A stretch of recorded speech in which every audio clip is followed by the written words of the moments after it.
Thank you for joining this UX Zimbabwe event, everyone. I'm really happy to be able to host Baynham tonight. I think he's been an attendee to one event before, but he's here as a speaker today. And if you're part of the design community in Zim, I'm sure you would have heard of him. If it's not for his work in graphic design and web design, he's doing art and print. And he's just written a book that he might tell us a bit about, and he's also involved in so many other aspects of the Zim online community, such as cricket stuff. I don't know if you're going to talk about that a bit, but yeah, it's if you're if you're in the Zim online community, you've probably heard of Baynham. So it's really a privilege to have you with us, Baynham. And thank you. I'll let you take it away. Yeah, thank you so much, Kim, all the Kims and the whole UX Zim community. I really appreciate this opportunity, and it's such a great initiative that you guys started up. And I only started knowing about it after I transitioned to UX, and I was looking for UX stuff, and that's how I got to know about the community. And I was actually excited to know that there's actually a community, a thriving community at that. So thank you so much for this platform, and thank you for this opportunity to share a little bit about myself and about the topic that I have for you today. So can I just get right in, Kim? Go for it. Yeah, so my talk is titled Self-Initiate, the 5 Ps of Personal Projects. So as a disclaimer, it's not my first time presenting this talk. The first time I presented it was at Design Week in Zimbabwe during COVID. So I don't even remember which year it was, might have been 2020. But I've come up with it's not very different, but it's more relevant to what I'm doing now. So it's definitely a 3.0 version of the talk. And I hope you able to engage with me later in regards to this, but the 5 Ps of personal projects. Right. So in this talk, I'm just going to talk a bit about myself, and then 5 Ps of personal projects, and then get into some case studies of work that I've done, and then we can get into a question and answer period where we can have a discussion. So Baynham Goredema, I'm a husband, father, designer, artist, born in Dangabura in Mutare, moved to Harare for college, got my first job in Zimbabwe at Great Danes Design as a graphic designer. I was there for a few years. And then I went back to college, but this time to lecture. I lectured at the Harare Polytechnic and then lectured at Ziwa. And then I moved to Johannesburg, and I've been in Johannesburg since 2007. And I'm a graphic designer, came into the industry as a graphic designer, then transitioned to UX UI design. And I'm in the process of changing my title because at some point in our lives, they just become titles. We kind of found it interesting when I started doing UX and UI design. I thought we've been doing this for a long time, since college, but under just different names and different terms. So yeah, so I'll be transitioning and changing my title soon. I found it interesting that when I was still at Danes, we used to do a lot of business design, business cards design, and we also used to make our own designs, our own cards. So one season I'll be a creative director, and then another season I'll be an art director, depending on what's the flavor for that time. So they just become titles, and I guess it'd be a talk for another day, our obsession with various titles. But anyway, below are my contact details where you can find me, Behance, Twitter, Instagram, and my email address. And I don't know, Adam, sorry, not Adam, Kim. If you want to share my presentation later on, I'll be happy to share that with you so you can share it. Cool, that'd be great. So let's dive right in. For the 5 Ps of self-initiated projects, number 1 is purpose. There has to be a purpose, and I think purpose is the guiding star that constantly we come back to. It's like the North Star.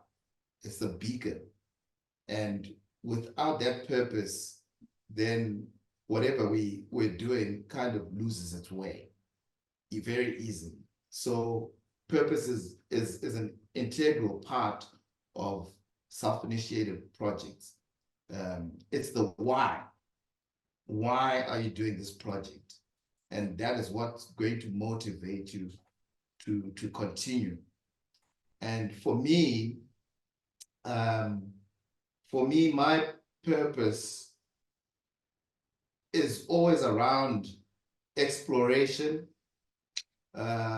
experimentation, escape, fulfillment, and growth. So for me, I use my personal projects to explore new ideas, new concepts. If there's new technology, I experiment with that. I use my personal projects. If I want to escape, I'll go deeper maybe into some of these later. But if I want to escape from corporate, I use my personal projects for fulfillment and for growth.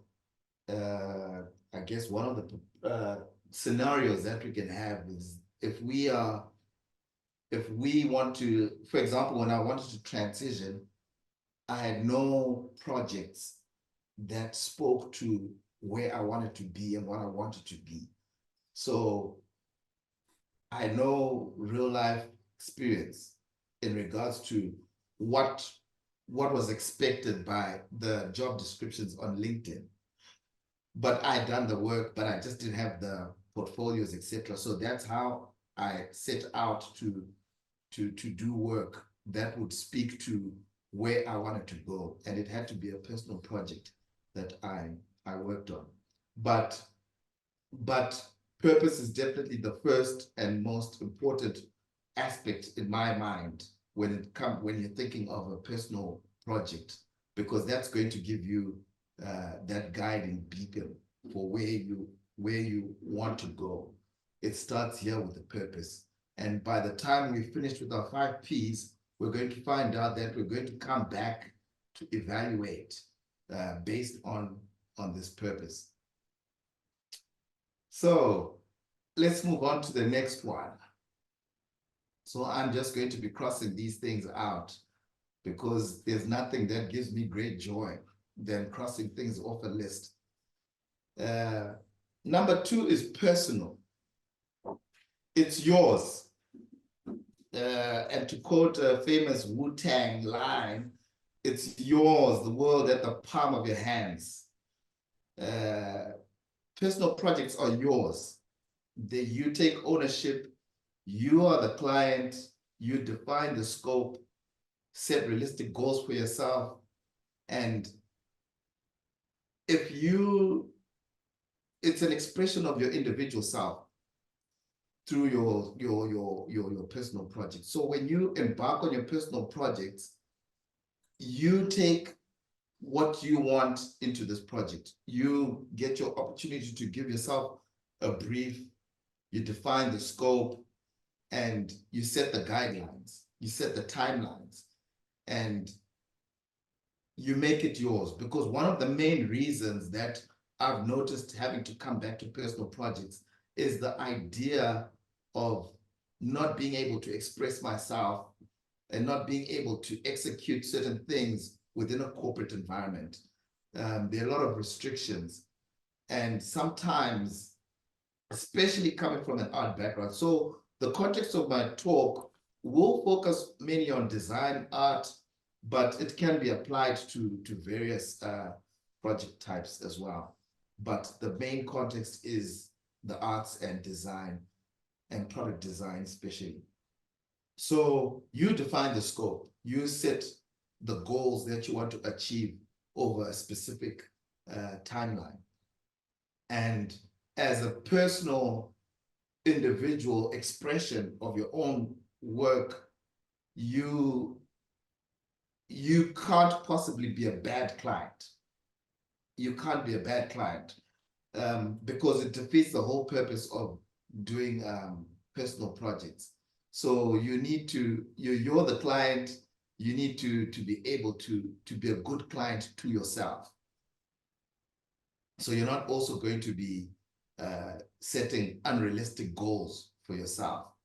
Because I think one of the main aims for a personal project is to complete it. We start so many projects, but if we don't complete them, we're not going to get the full value of them, especially when we evaluate at the end. So personal projects, it's yours. You have to own it. You define the scope. You set realistic goals, and you can't possibly be a bad client to your own project that you've set. And I think one of the values that I saw in defining personal projects for myself is it also helps you when you now have to either collect requirements for specific jobs that you're working on at a commercial level, understanding requirements and understanding scope. When you're setting these things out for yourself, you also get that experience and understanding of why it's important to set realistic goals, and also identify when certain goals are not realistic, and you're able to point out that yes, you want us to develop these products within the next 3 months, but that's an unrealistic goal. And as designers, as we and product designers, we have to speak up in instances like this. So as a designer, as a designer setting up your own projects, you get to understand your goals and your requirements that you've set for yourself. Number 3 is passion. Passion is the fuel of the fire. When you're setting out on your own personal projects,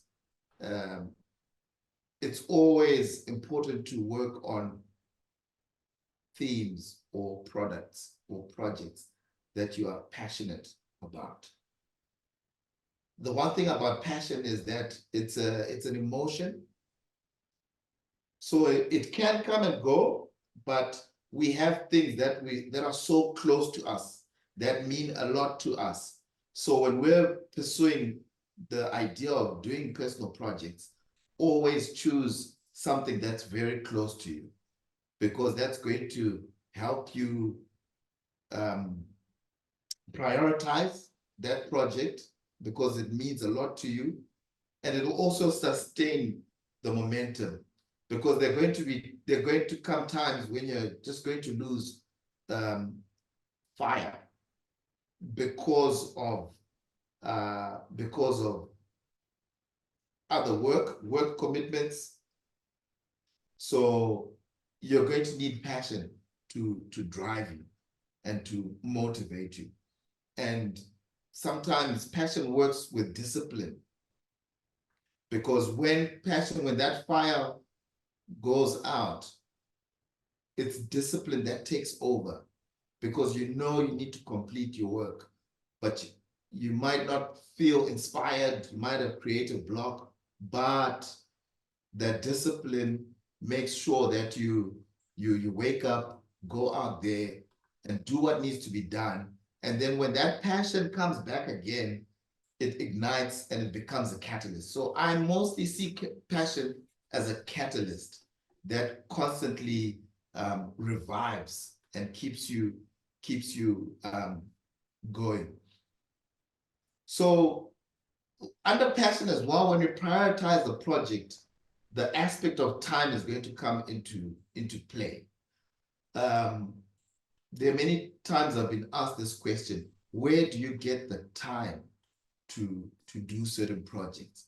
And the reality is that there is no time. There's only 24 hours in a day, and there's no time. But you have to make that time within the time that is available. Why? Because one, because of your purpose, and two, because of the passion. Passion will make you find time in places where other people will see like there's no time. So you have to make that time, and it's through your passion that you can make that time. So your passion is your fuel. It allows you to prioritize the project, and it sustains the momentum of your project. You're constantly looking back at your purpose, and when you understand your purpose, you're going to push to get to the end. Number 4 is promote. So let me tell you a bit about promotion. When we were growing up, it was not, it was frowned upon, almost taboo, to talk about your own work and to kind of blow your own trumpet. And I think it's something that I initially struggled with as a designer when I first started designing, is to put work out there and to talk about it and to show it off. Not to show off, but to show the work off. And it's something I had to learn over time, because a lot of people don't know and don't understand what you even do. You're going to find out that people very close to you don't know what you do. They don't actually know what you do. They might know your title, but they don't know what you do. And they can only know that when you actually start sharing your work and talking about your work. So over time, I've become comfortable with sharing work, talking about work, and it is of great value. So self-promotion is a very, very important aspect of self-initiated projects. You need to get them out there. You can't just do projects and then keep them on a hard drive and tell us about how many gigs of work that you've got on your hard drive, and we don't see any of it. I was talking to my daughter the other day. They're doing coding, and she said, and I was asking her, how far are you with your coding? And she said, I've done this and I've done that. But I said, but I haven't seen anything. And until I have seen something, then we can evaluate. So we need to see something. So if we're doing personal projects, we need to put it out there. We mustn't be shy about our work. We mustn't feel bad about it. We must be prepared to put it out for other people to see. So once we start sharing, I think one thing that we have now is the beauty of social media. I think social media has been such a great, I don't know if I should call it an invention, but it's just been great for self-promotion generally. Before, if you needed to put your work out to people around the world, you'd have to have a big marketing and advertising budget. The average person couldn't just do that. Or you had to take time to go out and walk around with flyers, but it wasn't as easy as it is today to put out work. And I think one of the new, well, I think the most recent for me was the WhatsApp status. But generally, social media is a great tool for sharing work. So under social media, my first point there is social media with a purpose. I became very intentional about how I use social media as a form of promotion. And the different platforms that I'm on are for specific reasons. So for my Instagram is purely for my art, and I use it to promote my artwork. And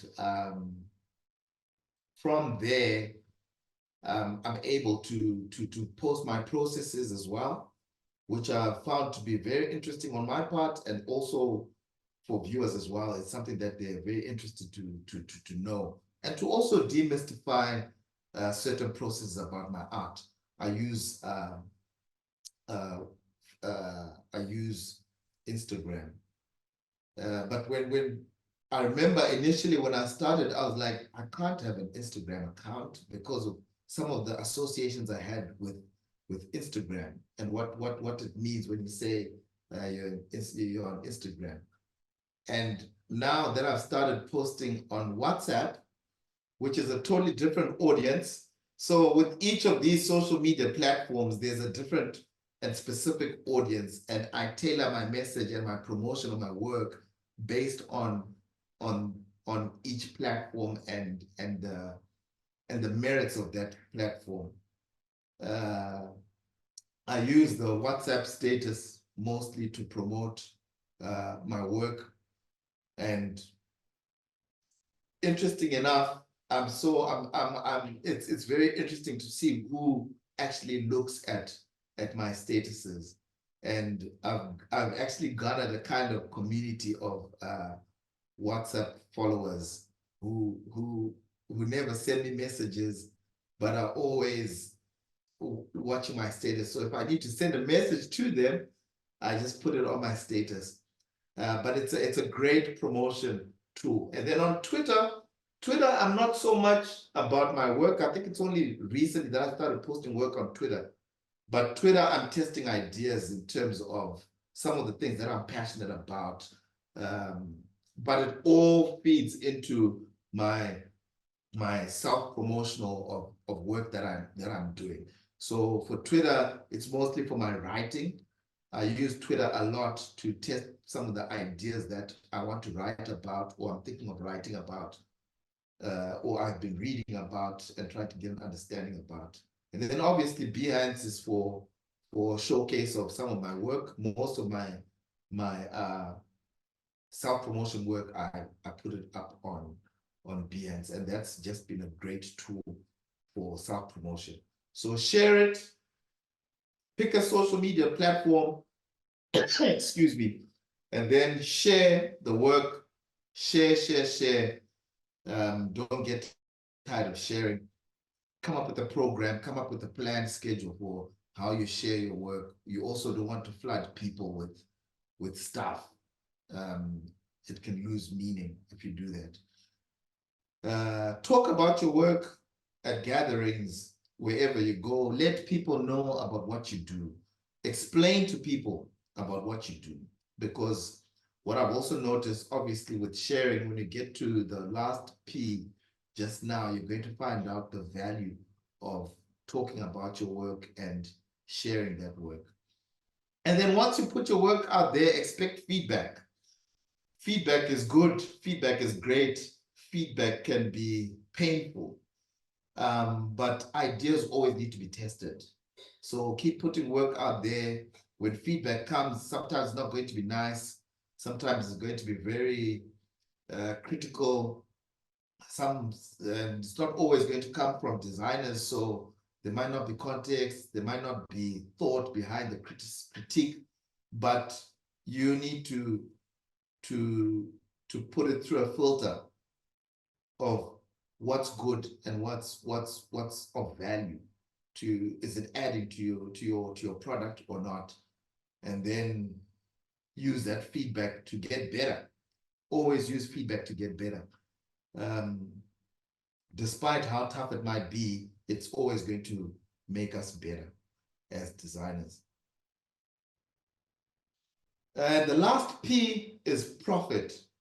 And the way I framed this last P is it's going back to our purpose. And our profit has to come from our purpose. So initially, with self-initiated projects, most of the time, we're not looking at financial profit as a starting point. Why I always insist on not letting the finance aspect of self-promoted projects get in the way, because it starts to stifle creativity, and it can hinder, because sometimes when you do the math, it might not math, and you might see that there's no value, financial value, in doing a self-promoted project. But one of the first key indicators for me is, were you fulfilled when you did it? Because for me, fulfillment is one of the most important aspects of self-initiated projects. When you set out to do it, when you finished, when you completed, first and foremost, just completing is should give you fulfillment. Did you gain new skills and new insights? Is a form of profit. If you gain new skills, you gain new insights, you've profited, because all of this is going to come back. Remember, self-initiated projects for me have always been something that adds to my 8 to 5. It's going to add to my 8 to 5. And once you've gained new skills, new insights, you're going to apply that to 8 to 5. It's going to make you more efficient. It's going to make you a better thinker, a faster thinker, a thinker of more value, because you've gained all these insights doing your own projects. It's going to, oh, did it open new doors? Did it open new doors? When you're sharing, there's a good possibility that it's going to open new doors for you. So if new doors open for you, that's a form of profit. And then lastly, did it generate revenue? That is the perfect, that's the perfect culmination of a self-initiated project, if it generates revenue for you. And then in our case studies, I'm going to just go through what generating value can look like. But these are the 5 P's that I have for self-initiated projects. But there's an extra bonus P that I have that I would like people to guess in the chat. 2 minutes, 1 minute to guess what your thoughts are. And then Kimo, I would like you to just read a few, if we get a few, before we move on. What would you think is a bonus P for self-initiated projects?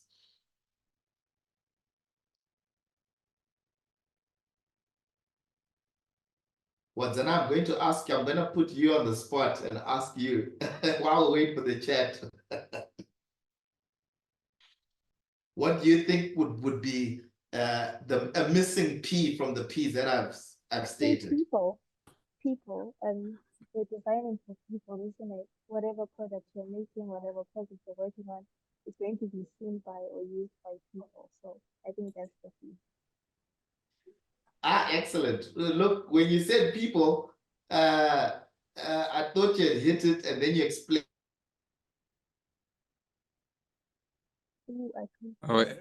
Baynham, we lost you. We lost you. You muted somehow. Can you hear me? Yeah, now we can hear you. Yeah.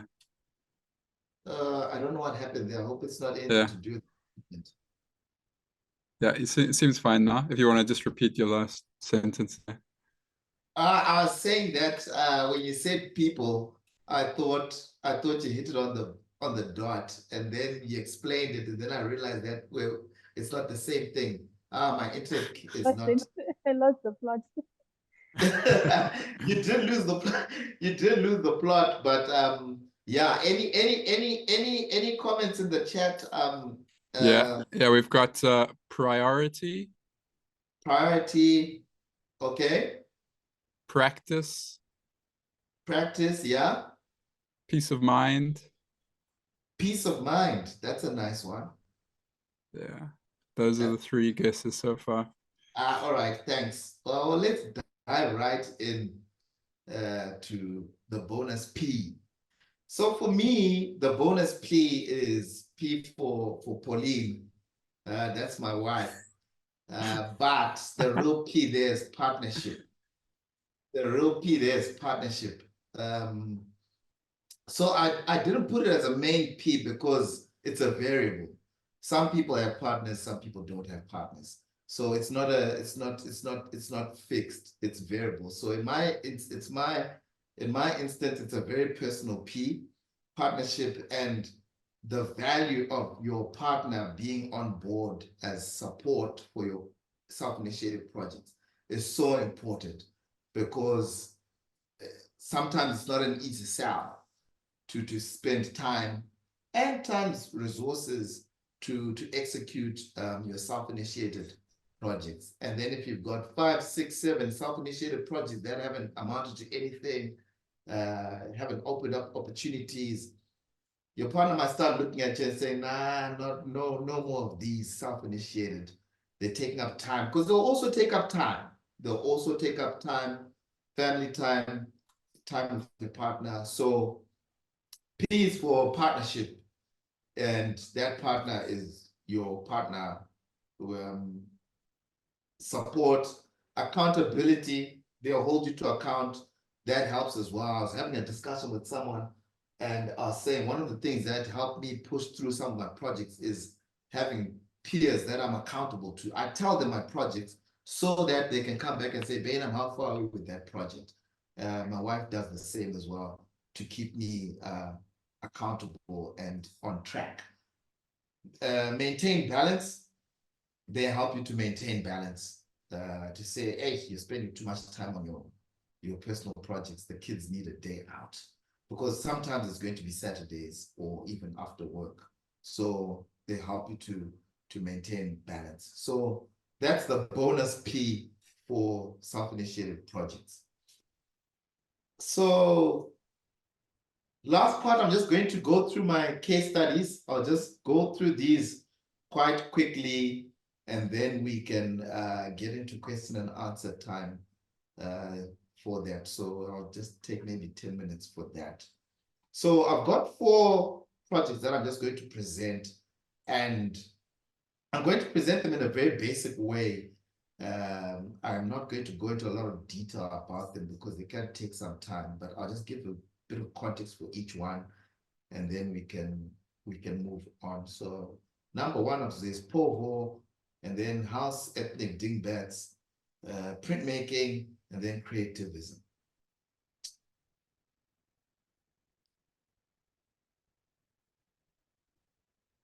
Oh dear, my order is a bit mixed up there. Povo.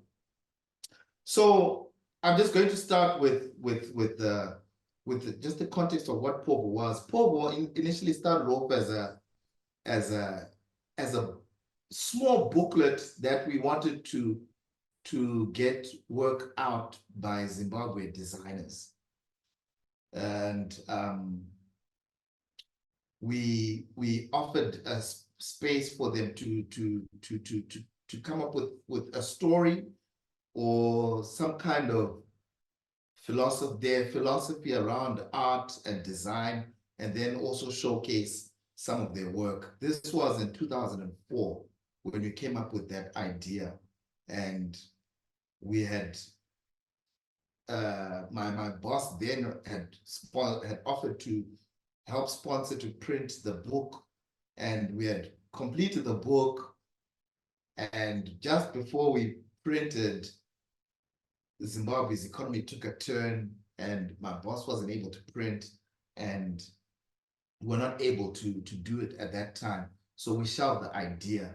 And then in 2009, we picked it up again as a magazine. And the idea behind Povo was that we had lots of stories that we're telling, that would talk about dinner tables in Zimbabwe, but we were not able to document them. And put them out for the world to see. We were consuming a lot of information, downloading information from the internet, but we were not uploading anything. So we wanted to come up with a platform where we express creatively, write, collaborate, and post online so that we can take our narratives, our stories, tell them to the world and upload them. But that's when we did our first one in 2009. We did the first magazine. And then for the years that followed, we managed to put out a magazine every year. And it was just a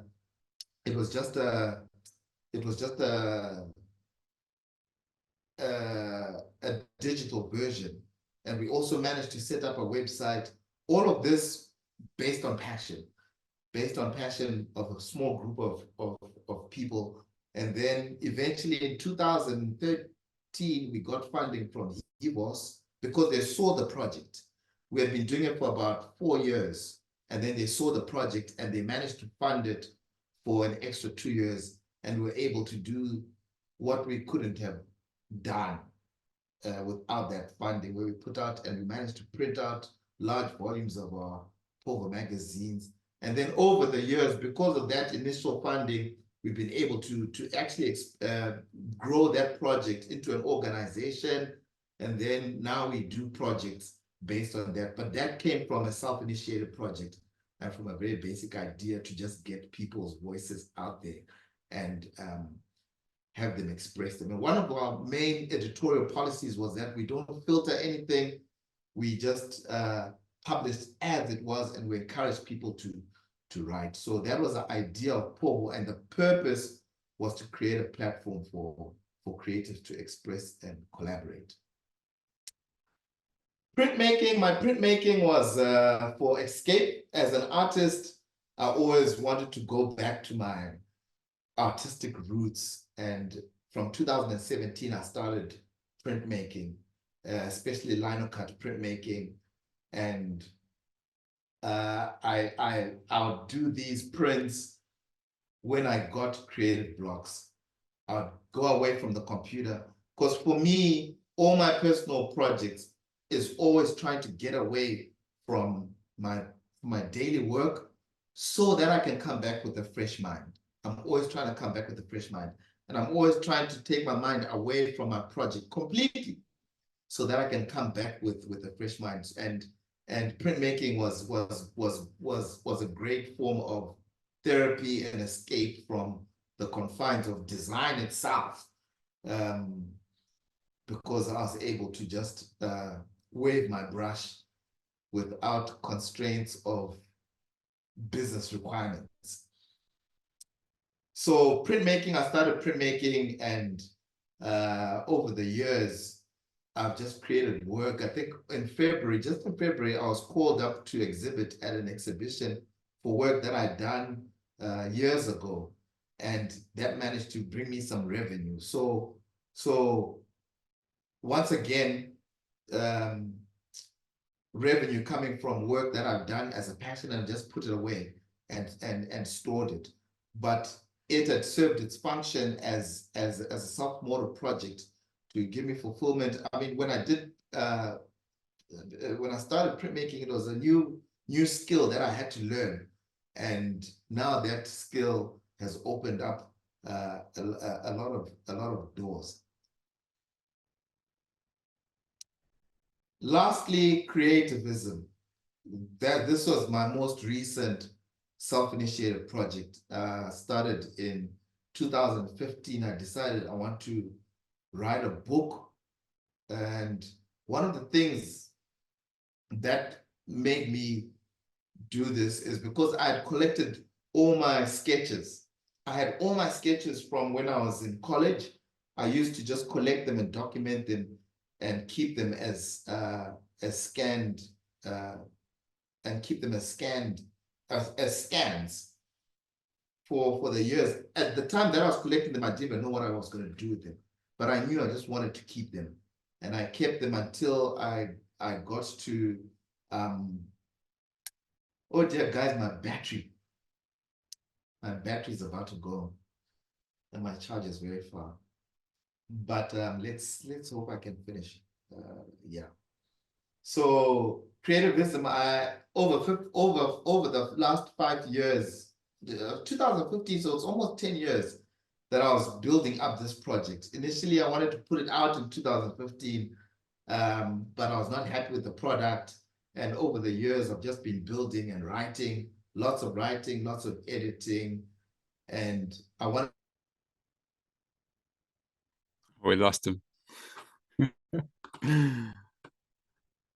right, I imagine he's gonna run and get his charger. Let me just message him on WhatsApp. In the meantime, go ahead. Yeah, I was just going to say, so I put a comment. When he started the slide on profits, he mentioned that you shouldn't be driven by, you shouldn't be thinking about money. But when I was, the first days when I started designing, I mean, that's what drives you. Of course, there's passion. You love the art, you whatever, but you also need to make ends meet. So, what do you do if you are an unemployed person who wants to build a portfolio? How do you do that without being driven by profit? This is Yeah, open to everyone. Please, if you can enlighten me. I mean, feel free to unmute anyone or raise your hand. I think there's that feature. But I think also like sometimes when you start, it's maybe even just so much like your personal projects, maybe the scope of them is just way smaller. Like it could be literally just like designing a logo, maybe. That's the first step. And I guess there's that idea of bootstrapping in business, right? Where you kind of like make a little money, invest it, make some more money, invest it. And maybe it's a similar thing with your own career. Chipo, what do you think? It's your hands up. I think, at the beginning of your career, and also when you're just younger in life, you have less and less responsibilities, right? As you go on, your responsibilities are only going to get more. Your time is only going to get more stretched, or there'll be more demands on it. There'll be more demands on your money. So use the time wisely that you have now. Use the energy that you have now. Try and think more in like an abundance mindset. Like, what do you have and what can you do with it? Rather than thinking of what you don't have, because that can already limit you. When you're younger, you can get like any type of job, even in a store or whatever, make a bit of money and, work on your projects on the side. Just try and be flexible, try and be open-minded. There's no time like the now. Work with your friends, collaborate with each other, inspire each other, help each other.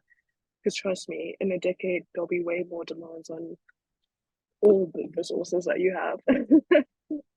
I think, anyway. Yeah, definitely. The younger you are, like you have time on your side, right? And hopefully,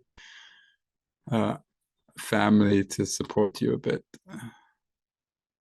Yeah, figure out where you can get that support, where you can pool your resources. Focus on what you have and work with it rather than focusing on what you don't have. Cool. I see Vuyi's hand is up. Yeah, for you too. Baynham is rejoining us, but for you, if you want to say your bit quick. Okay, just a quick one. I actually wanted, because it's so interesting that Baynham was saying he would do his personal projects in between the 9 to 5 job. But I wanted to like ask you guys, like, what is your general end game? Is it to actually continue in sort of this 9 to 5, working for somebody, working for the man? Or is it to sort of self-determine how you want to use your creativity and use your time? Because I find that a very difficult balance where it's like, okay, I want to do these self-starting projects, but I want them to be what sustains me, as opposed to having to fall back, not necessarily fall back, because not everybody, is not necessarily everybody has to have, be an entrepreneur, freelance entrepreneur. That's a word. But yeah, I guess, what is the end goal at the end of the day, or should there be an end goal? Or yeah, I guess that's my question.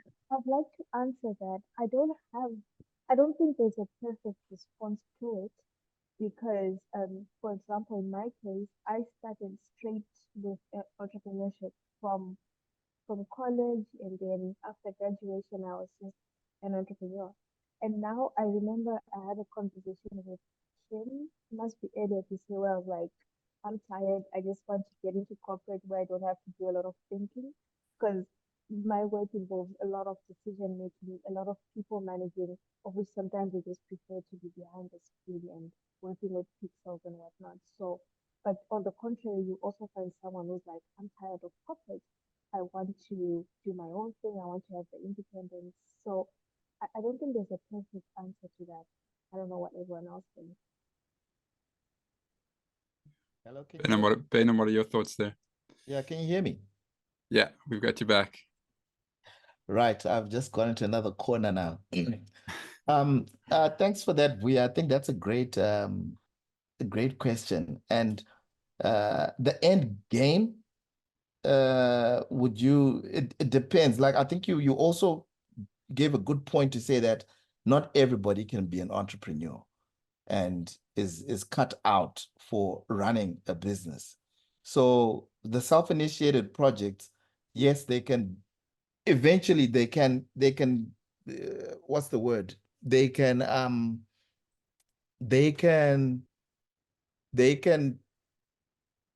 transition into actual business. One of these could actually be a real business that can make you stop working. So one of the rules that what I was also going to just mention is that sometimes you'll realize that your self-initiated projects are starting to bring in more income than your actual 9 to 5, and then you'd rather concentrate on that, and that's a natural transition. Or you can actually say that I'm going to use these self-promoted projects so that I can leave my 9 to 5. But not everybody wants to leave the 9 to 5. So for them, the end game is to just continue to have something, an escape that they can constantly go to while they're doing their 9 to 5 and developing it. And if they get income from it, then it's great. If not, they still get the fulfillment and skills development and upskilling from that. Yeah, that's awesome. Cool. So Baynham, do you want to pick up where you left off? Yeah, so I wanted to put out the book first and foremost to tell my story, to tell my own story. I think I've always been a fan of determining your own narrative. Tell your own stories. I mean, it's a conversation that we've constantly been having. People complaining about why magazine covers, why are there white people on magazine covers, etc., etc., etc. Why don't we have more Black people in movies, etc.? And the whole idea of representation. And I'm of the idea that instead of trying to force things on people who have created products, their own products, create your own products. Let's create our own products. If I'm not happy about the story about me, let me write my own story and document that. Some might think it's vain, but it's a memoir. I think it's important for people to tell their stories. And one thing that I picked up when I was doing this is that when I'm talking to people, and this is one of the main reasons. So I've got to tell my story. That's one part of it. That was my purpose, to tell my story. And then to inspire my peers. So I have friends who I've always said, I'm going to name him. I'm going to name him and I'm going to shame him. Osmond Chuma. I kept saying, Osmond, you got to write a book, man. And Osmond keeps telling me stories. And I realized that, and he's not the only one. There are a couple of other people. I was talking about cricket. another person. I'm gonna shame these people because it's about time we call them out. Tino Mawoyo scored 163 runs, not out. Anyone who's familiar with cricket will know that he's an opening batsman. He comes in, he bats the whole game in a test cricket in very difficult conditions, and he scored 163 runs, and they didn't manage to take him out. First time, well, it's not the first time, it's the highest score for a Zimbabwean. Great, great feat that is worthy of a book in of itself. Title of the book, 165 not out. Tino, you gotta write a book. Stories, stories, stories, stories. So I realized that until I'm holding a book that I can say, Tino, look, Osmond, look, here's a book. I've written a book. You need to write a book. And this is what I wanted, not just for them, but for all my peers to say, let us write books. People are still reading books. People are still buying books. So books don't seem to be going out of fashion anytime soon. And it's become easier as well. I think so. That's another thing about this is that in 2015, I wouldn't have been able to put this book out. I wouldn't have been able to afford it. But over the years, print on demand has come up. So it's easier to self-publish. So that's how I was able to publish. So I'm not holding 50 books at home in stock. When a person buys a book, it gets printed and it gets delivered to wherever they are in the world because of print on demand and self-publishing. So the idea might not have worked 4 or 5 years ago, but timing as well. I have the benefit of timing that I was able to say, okay, now that there's this option, let me push and do this book.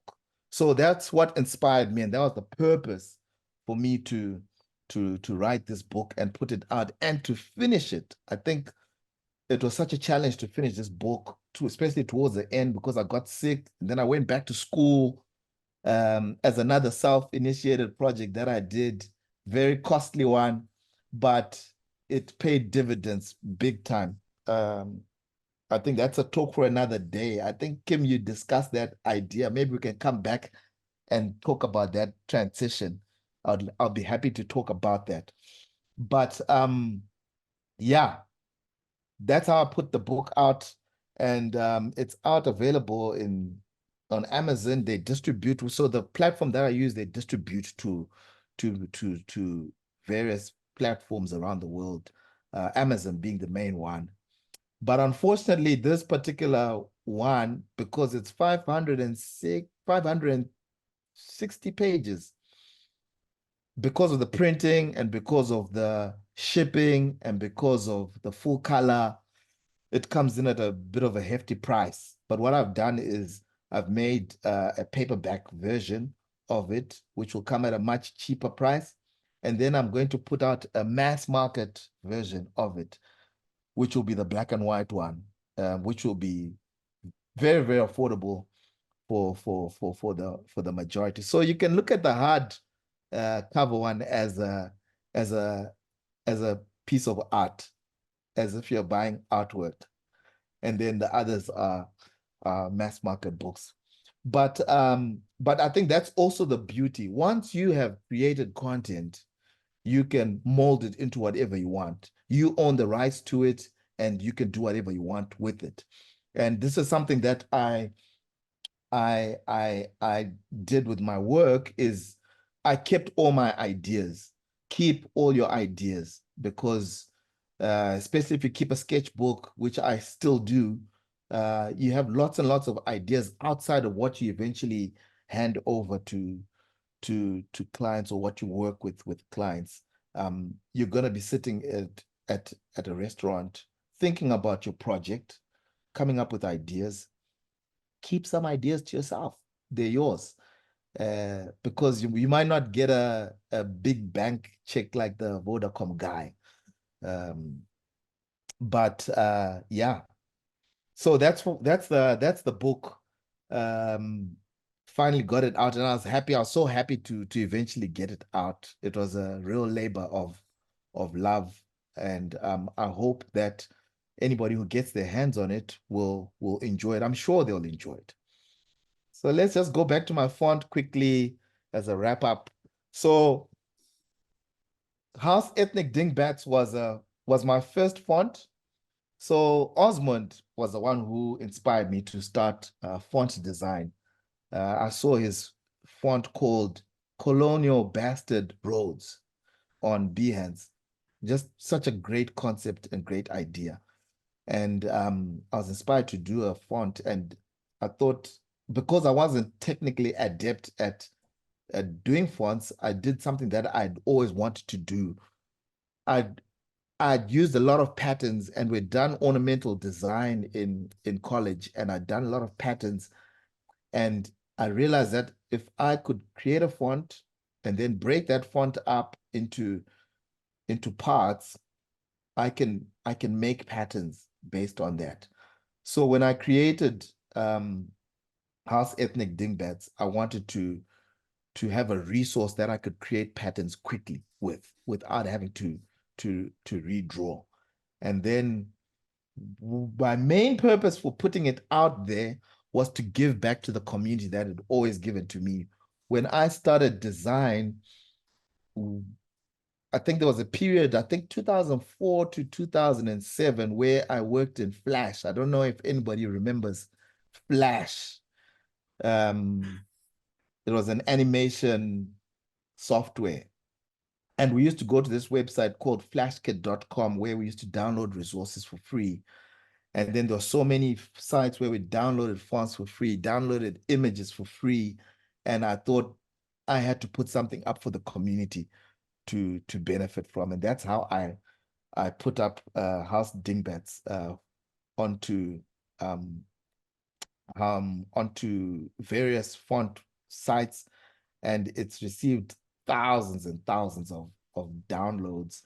And I get people sending me PayPal just for using the font, and I'm not even charging. They'll just say, I want to send you something, send my email, they send me $10, $15, just because they're so happy that the font is out there for free.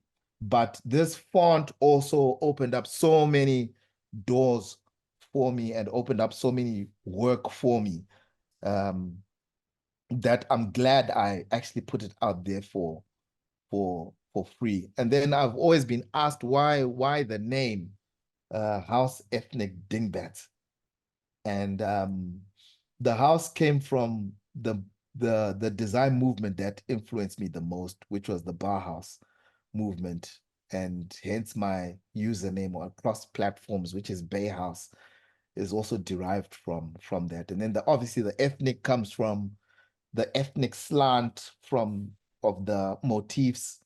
And dingbats, just as a quick example, a dingbat, that asterisk figure, that asterisk in your text, those are what called dingbats. Those symbols, those are what dingbats are. And I think the biggest boost that I got from this font is it was published in Smashing Magazine newsletter. I just woke up one day with thousands of notifications from Behance, only to find out that they'd featured my font in Smashing Magazine. So that was really great promo there. So that wraps up the case studies. And then as a conclusion, start now, finish what you start. That's also my motto. Start and finish what you start and enjoy the process. Thank you for this. I'm sorry for the intermission. But thank you so much for this opportunity to share my work. No stress at all. Thank you, Baynham. This has been amazing. We're kind of a little bit over time. Have you got time to stick around for some questions? Maybe 10, I've got 15 time. minutes? Yeah, I've got time. Well, I have to pay back time for the No worries at all. Great. Yeah, if anyone has questions for Baynham, maybe you can just raise your hand or unmute yourselves or put it in the chat if you want. I've got a question for you while we wait for others. You mentioned when you're talking about the bonus P that with your partner, you need to kind of make sure they're on board with your personal projects. Was that something you found out the hard way, or you've always kind of communicated that well with Pauline? I can't really say I found, well, when we did the first Povo t-shirts, so we did when we did Povo, we did a whole, there was a time when we did like merchandise. So I mean, we created merchandise from the Povo bird, and the first batch of t-shirts, I actually used rent money to do that. So, well, I didn't just use the rent money. I told her that, look, this is what we want to do, and I want to use, I need to use this rent money. And she was happy to do it, and it worked out cool. I think so from then on, I guess it showed the fruits that it can benefit the family. Awesome. That's amazing. Yeah. Kareem has just reminded me in the chat. We talked about doing a giveaway for your book. So how is this going to work? We're aiming to get some feedback on your talk. I guess what people's main takeaways. So if people want to share that in the chat, or you did a LinkedIn post about the event. Yeah. If they just comment there, I'm going to share the LinkedIn post in the chat. Yeah. So yeah, if everyone just wants to go to that LinkedIn post there and like share your main takeaways from the talk, or just comment now in the chat, and then after that, Baynham will pick one person. Not sure how you're gonna. We'll let you decide, and maybe sometime next week we'll let everyone know. So, but thank you for that offer to share your work with us. Yeah, well, look, there's a little app where you can put in names, and then it does a little, and then Perfect. it picks a name, so it'll be transparent. Awesome. I'll take a little bit. I like it. I like that. Yeah, we can build up some anticipation. Amazing. We've got a question there. How do you come up with new project ideas? How do you end up choosing the right one to start? Right. Thanks, Matthias, for that question. So for me, I guess it comes back to purpose.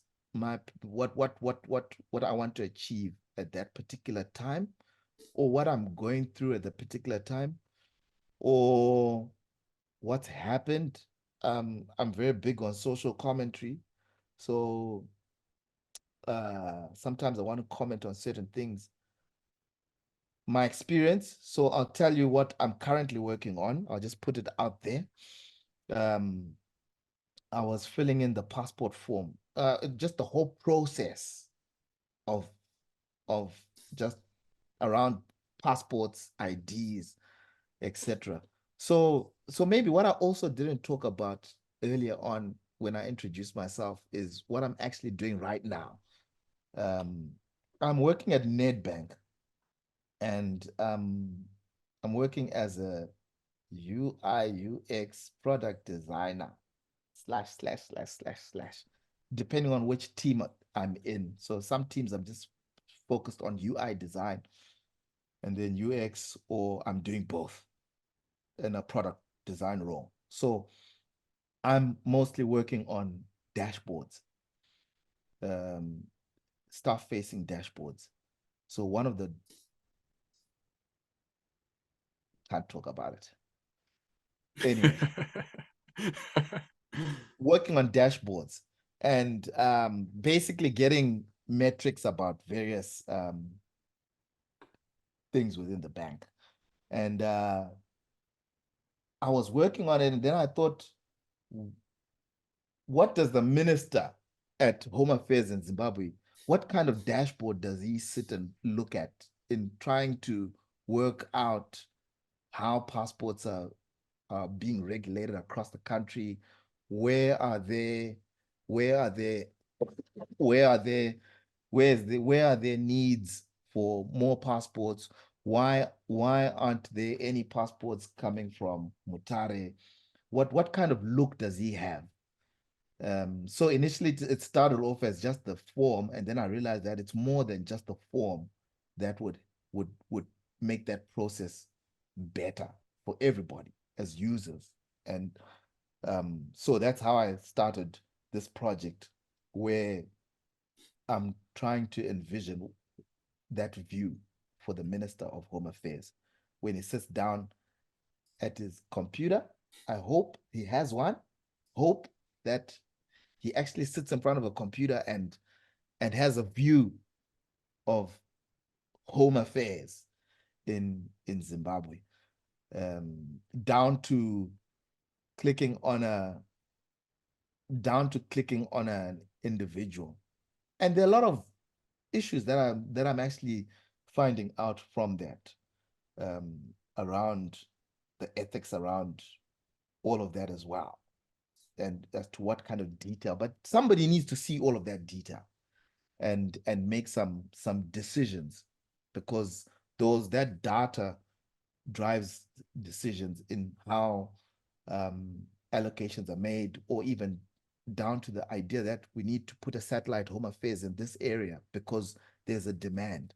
So that's what I'm currently working on. So that was, going back to your question, is how do I come up with these projects?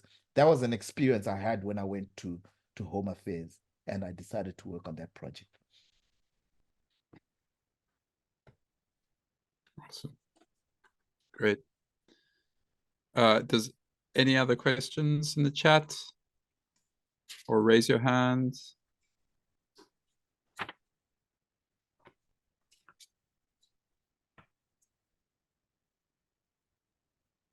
I have a question. Thank you so much for your talk. It's really insightful. I wanted to know what has previously been your experience with risk taking, or what's your views on taking risks? Sorry, I missed that. Oh, sorry. Can you hear me? Yeah, I can hear you. Yeah. Okay. I was saying thank you so much for your talk. It was very insightful. And I wanted to ask, what has your experience been with like taking risks, and what do you think about taking risks? Right. Thanks for your question, Chipo. I think I consider myself a risk taker, because a lot of the work that I've done is taking risks in different ways, and I'll explain why. But in general, if you're gonna need to take risks always. When you want to innovate, there's a lot of risk involved. You can do all the research you want to, but there's still going to be risk in terms of going into new territory. There are risks that are always there. I'll tell you some of the risks that I've taken, which I consider in pursuing some of my personal work. We did an exhibition in Joburg called Kusiri Kufande Kupi, which was after the Even Mawarire, this flag movement. And it was like a comment. We brought all the artists in Joburg together and said, let's speak up about what's going on in Zimbabwe. And I sent out a call to artists, and some of them came back and say, yo, I'm going back to Zimbabwe in December. I can't be a part of this because you know Zimbabwe. And some people said we can't come to the exhibition because I'm sure there'll be C10s there.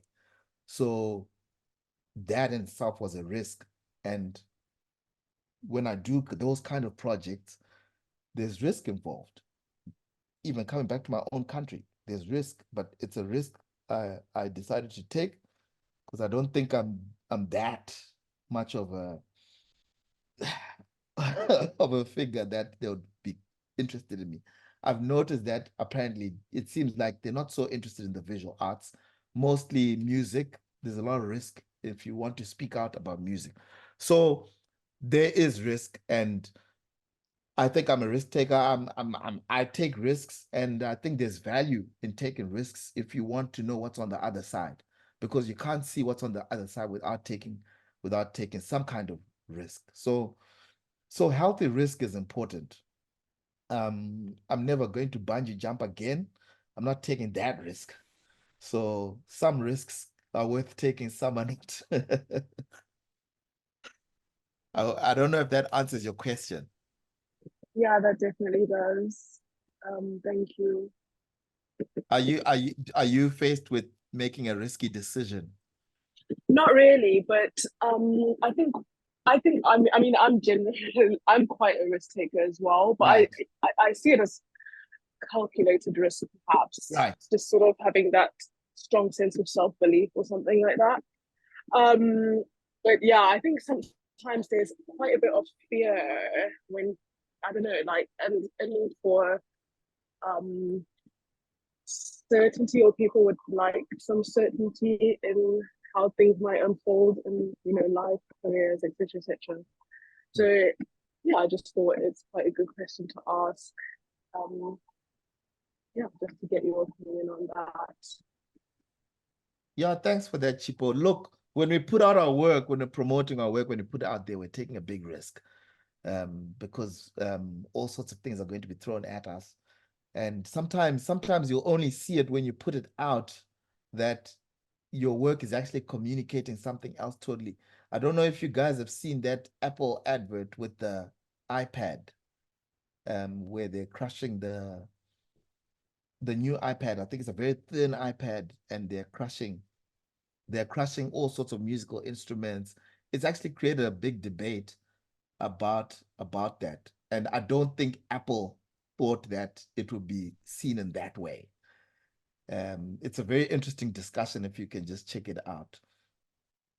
But they took a risk. Well, I don't even know if they thought that they were taking a risk, but I'm sure they were. I'm sure they had an idea that they were taking a risk.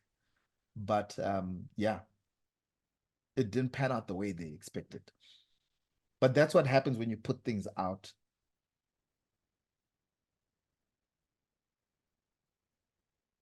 Awesome. All right, let's do one more question if anyone has, and then we'll let everyone go. I know it's late in that time zone.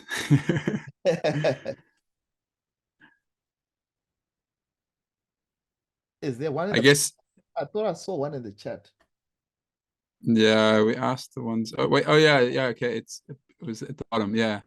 Cool. From Aiden. What is the best way to keep up with graphic design trends, especially in this new era, when new trends are emerging every single day? Kid, and I'm just the wrong person to ask that question. I try my best not to even follow trends. I try my best not to follow trends. So I don't even keep up with trends. But I think what's very important is always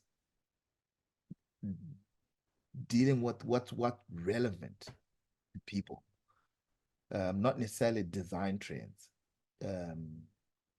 Because design trends, if we follow design trends, then most of the time it becomes very samey. Our work just looks like the next person's work, because that's what's trending. And tomorrow it's not trending, and it's better to focus on relevance. What you're putting out, is it relevant? Does it speak to people? If it's speaking to people, then that's the trend that you should follow. A trend that speaks to people. Make your work speak to people all the time. That's awesome.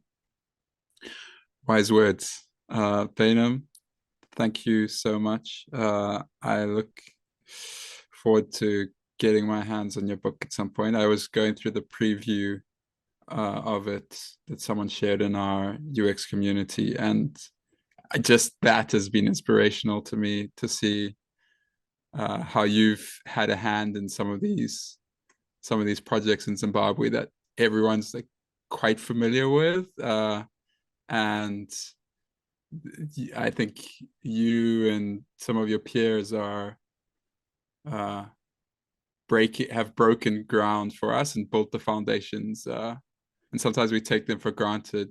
I don't know, like that I saw you did the TechZim logo.